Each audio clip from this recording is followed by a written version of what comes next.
species. We remind ourselves to remind those who do what they owe us, hanging on to sums like they are the light of the sun. Sums of how much angrier we are than our enemy, and why our tally tells us that that's a truth we can be okay with. Sums of how much the world owes us because of the hards we've had, and why our tally tells us that that's a truth we can be okay with.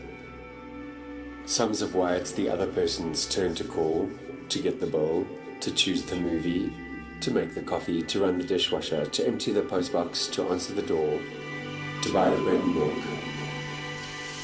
And why our tally tells us that that's a truth we can be okay with. Sums of how many times he showed her that she could count on him. Sums of how many times she showed he that she could trust him again.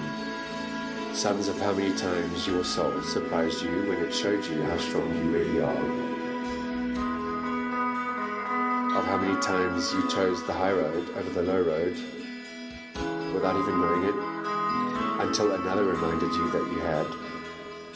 In the great scheme of life and love, to be learned and saluted like they are the light of the sun, the proof that perspective is subjective is in how any one of us would divide that list of sums into two columns, the ones that really matter and the ones that don't really matter. One column would need pages upon indefinite pages. The other wouldn't half fill a page. And what does that mean, if anything? Is the sum of that difference a tally that our truth would tell us to be okay with? Is the tally of it telling us something about our truth?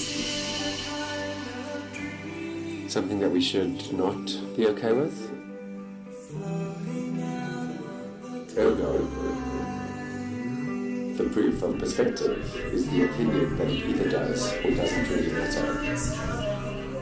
The difference, that is.